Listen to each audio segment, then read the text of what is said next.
মোৰ ভিডিঅ'লৈ আপোনালোকক স্বাগতম জনাইছোঁ।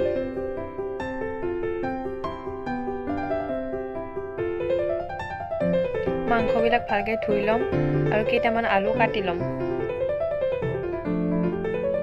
আদা নহৰু বটি ল'ম, 3টা শুকান জলকীয়াও বটি ল'ম।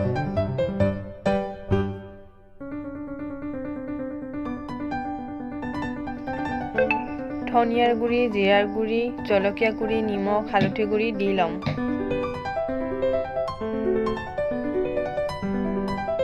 এটা ডাঙৰ পিঁয়াজ কাটি ল'ম।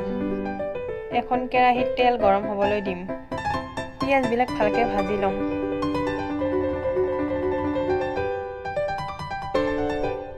তিনি 4টামান এলাচি ভাঙি দিম, ইচ্ছা কৰিলে আপোনালোকে বটি দিব পাৰে।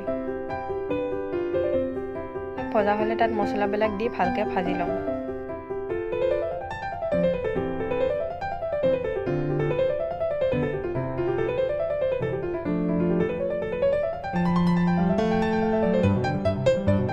মছলাবিলাক ভজা হ'লে তাত মাংসবিলাক দি কিছু সময় ভাজি থাকিম।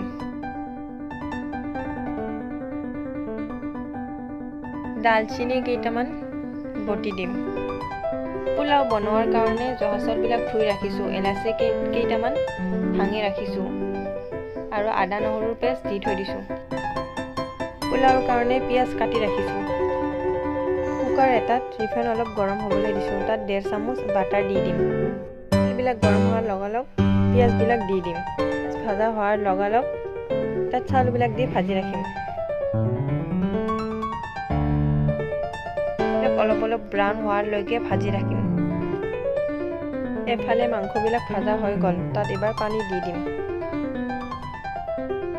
ঢাকনখন লগাই দিম, অলপ সিজিব দিম।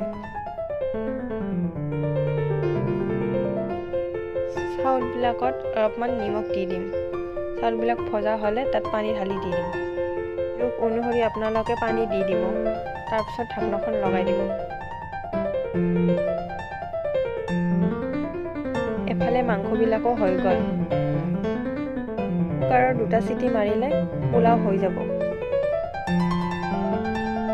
মোৰ ভিডিঅ'টো চোৱাৰ বাবে ধন্যবাদ। প্লিজ লাইক, কমেণ্ট, ছাবস্ক্ৰাইব কৰি দিব।